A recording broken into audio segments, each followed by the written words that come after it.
Hello everyone, hope you all watched the previous videos of Med Diaries. Today I am going to show you some of the important bony foramina and bony features of our skull. We are presenting this video to you with the purpose of supporting you in answering the spot test questions. Let's move to the topic. We have the general idea that our skull consists of 22 bones which can be divided into two groups as the bones which form the upper cranium or the brain box and they are 8 in number, and bones which form the facial skeleton and they are 14 in number. Again, these two groups can be divided as paired bones and unpaired bones. But today I am not going to show you the bony features of individual bones, but I am going to show you some of the important bony features and foramina with the exam purpose. We can study the skull by looking from outside as well as looking from inside.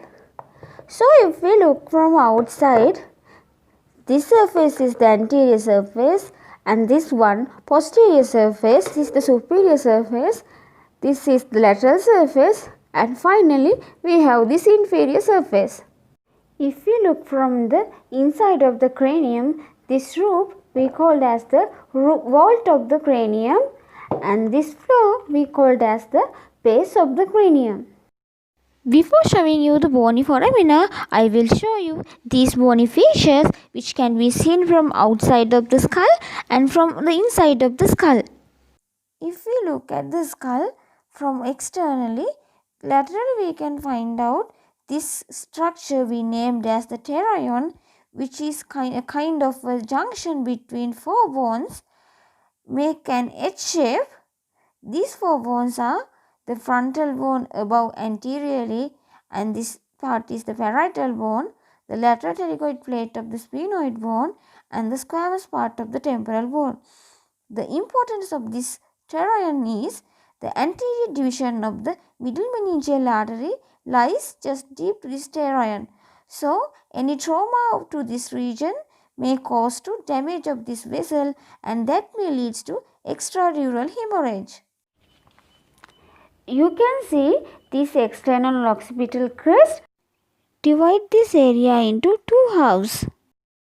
We consider about one half. There are four muscular attachments. This part, which is more closer to the foramen magnum, medially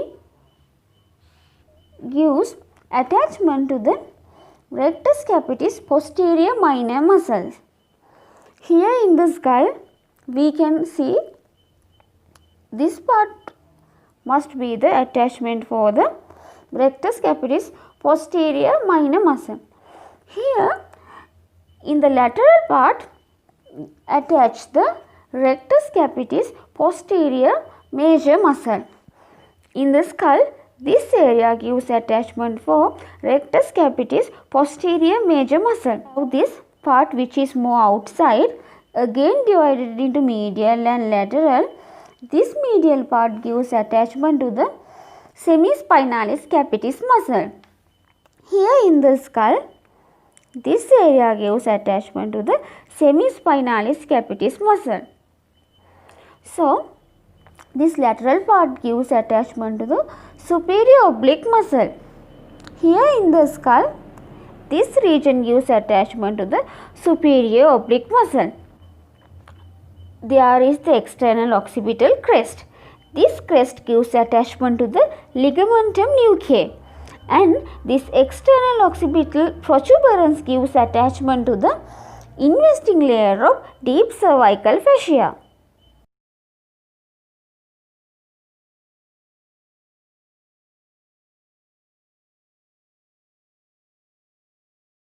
At the base of the skull, this one is the mastoid process of the temporal bone and this region belongs to the occipital bone. So, here the junction between the occipital bone and the mastoid process, this suture is known as the occipitomastoid suture, or otherwise we called it as the groove for the occipital artery, as occipital artery lodges there.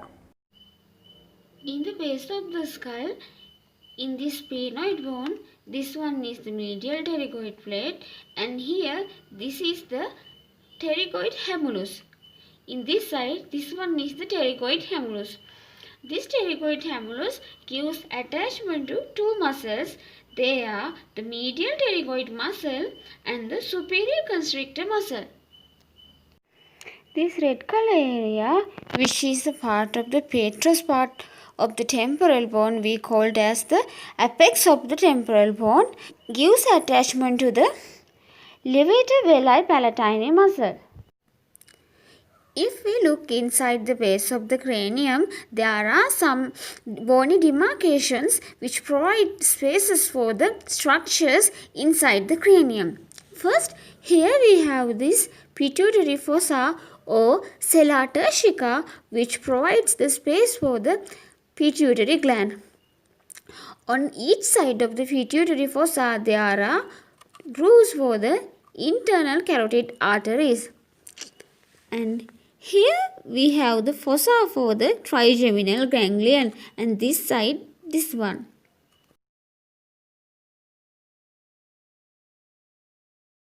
There are dural venous sinuses inside the cranium. So there are also grooves for these dural venous sinuses inside the cranium. So this groove for the superior petrosal sinus. And here somewhat below, there is the groove for the inferior petrosal sinus. And you can see here, there are pair of grooves for the transverse sinuses. And this groove for the superior sagittal sinus.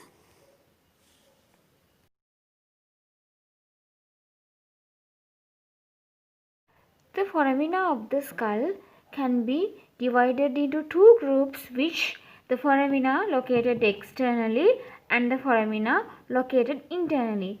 The foramina located internally again divided into three groups, which located in the anterior cranial fossa, located in the middle cranial fossa, and which located in the posterior cranial fossa. And we should remember that some of the cranial foramina may be visible from either side, both external. And you should remember that some of the foramina can be visible from both externally as well as internally. These foramina are, which I have put a red color star mark here, the foramen ovale, foramen spinosum, foramen lacerum, the foramen magnum, the jugular foramen, and the hypoglossal canal. First look at the base of the cranium internally. Here in the anterior cranial fossa, we have the foramen caecum and cribriform plate of the ethmoid bone. Here in the skull, this one is the foramen caecum, and here we have small foramina in the cribriform plate of the ethmoid bone. In our skull, we can see that this one is the foramen caecum, and here we have the cribriform plate of the ethmoid bone. This foramen caecum transmits emissary veins and make a connection between the superior sagittal sinus and the nasal cavity.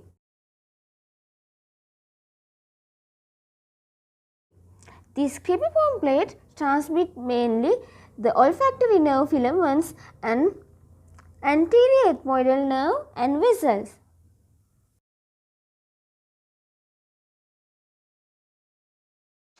In the middle cranial fossa, first we have the optic canal. And here, these are the two optic canals. In the skull,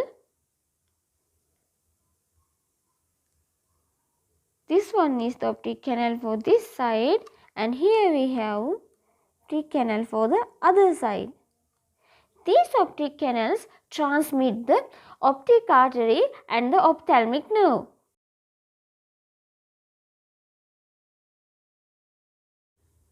Next we have the superior orbital fissure. Here, these are the superior orbital fissures on each side. In the skull, this one is the superior orbital fissure for this side.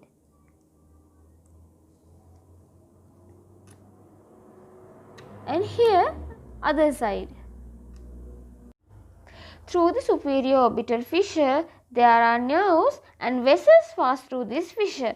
The vessels are the superior ophthalmic vein and the orbital branch of the middle meningeal artery. We can simply recall these nerves by this method, that's 3, 4, 5, 6 cranial nerves, and from the third nerve the superior division and the inferior division, and from the fifth nerve from its ophthalmic division the branches are the frontal, nasociliary and lacrimal nerves. We can simply recall it by this mnemonic final. And this other method is the word LFT sonia, and L for this lacrimal nerve and F for the frontal nerve, and here N for the nasociliary nerve. Both are the branches of the fifth nerve, and T for the trochlear nerve, that's the fourth cranial nerve, and SO for the superior division and I for the inferior division of this third cranial nerve, and here A for the abducens nerve or the sixth cranial nerve.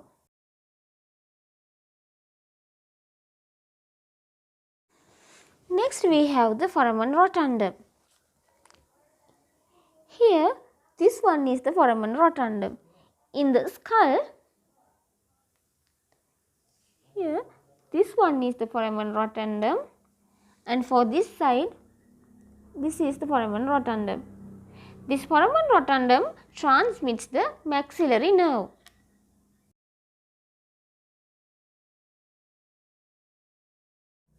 Next we have the foramen ovale. Here this one is the foramen ovale.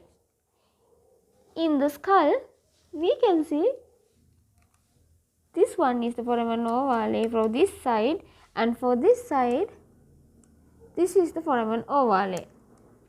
There are 4 structures passed through the foramen ovale. We can recall them by the mnemonic male.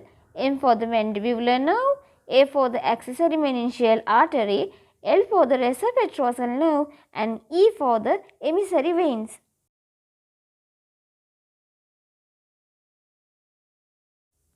Next we have the foramen spinosum. This one is the foramen spinosum, and in the skull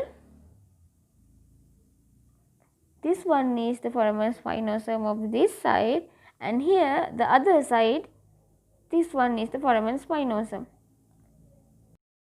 3 structures pass through the foramen spinosum. All 3 are begin from letter M. We can recall them by M3. First, middle meningeal artery, then middle meningeal vein and meningeal branch of mandibular nerve. Next one is the foramen lacerum. Here this is the foramen lacerum. In the skull this one is the foramen lacerum for this side, this one is the foramen lacerum of other side. There are 3 structures passed through the foramen lacerum. We can remember them by the word gem. G for greater petrosal nerve, E for emissary veins, M for meningeal branch of the ascending pharyngeal artery. Now let's see the foramina in the posterior cranial fossa. First we have this larger foramen, the foramen magnum. Here this one is the foramen magnum. In the skull this is the foramen magnum. We can recall the structures passed through the foramen magnum by the word ASM. That's A-S-S-A-M. A for the vertebral artery, S for the spinal arteries, both anterior and posterior, and again S for the spinal part of accessory nerve, and A for the alar ligament, M for the medulla oblongata, and again M for the tectorial membrane. The next one is the internal acoustic meatus. In the skull, these are the internal acoustic meatus. Here, this is the internal acoustic meatus for this side, and for the other side, here the internal acoustic meatus.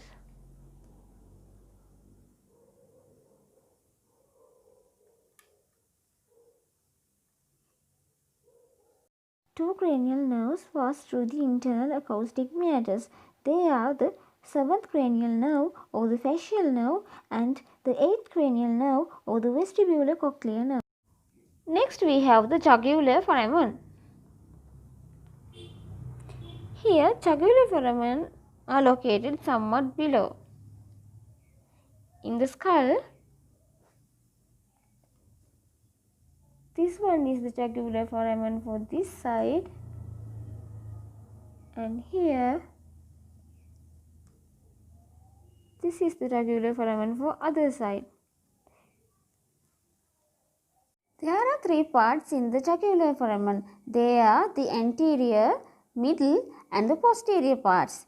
Through the anterior part, the ninth cranial nerve, that's the glossopharyngeal nerve, and the inferior petrosal sinus and meningeal branch of the ascending pharyngeal artery passes.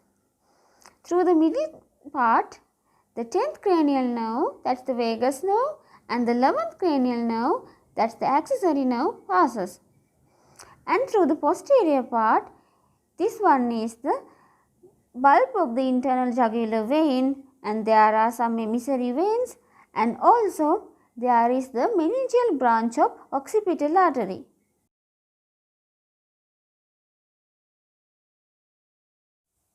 Finally, we have the hypoglossal canal in the posterior cranial fossa. Here, this one is the hypoglossal canal of this side, this is. So, in the skull, you can see this one is the hypoglossal canal for this side, and here the other one. The 12th cranial nerve or the hypoglossal nerve passes through this hypoglossal canal. Now let's see the foramina of the external surface of the skull. The first one is this stylomastoid foramen. Here in the skull, the stylomastoid foramen is this one, which located between the mastoid process of the temporal bone and this styloid process of the temporal bone. This stylomastoid foramen transmits the facial nerve and the stylomastoid branch of the posterior auricular artery.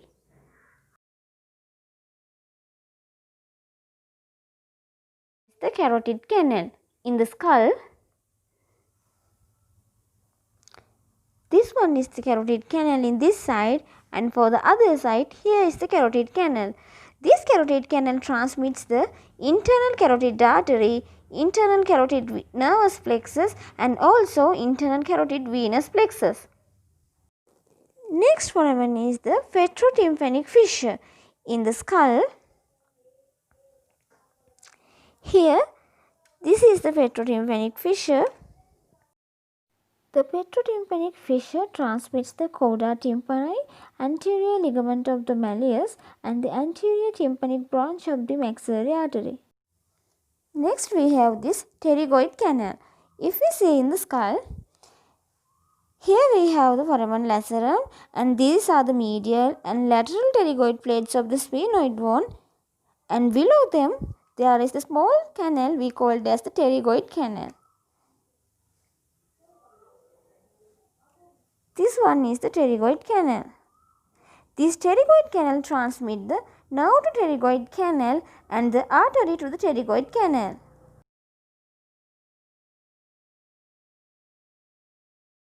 The fifth one is the supraorbital foramen.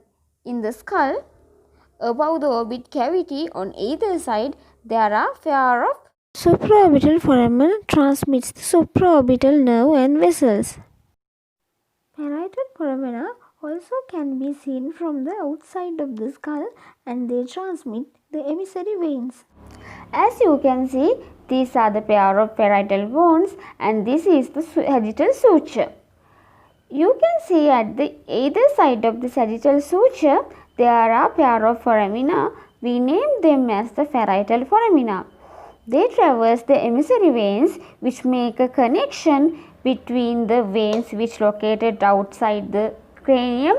We name as the scalp veins, and the deeper venous sinus, we named it as the superior sagittal sinus. We have the pterygo maxillary fissure as the last content of our list. We have already seen this fissure in the infratemporal fossa. In the human skull, this is the medial wall of the infratemporal fossa, and here this is the pterygomaxillary fissure. Vein structures pass through the pterygomaxillary fissure. They are V for the spinopalatine vein, A for the maxillary artery, and N for the maxillary nerve.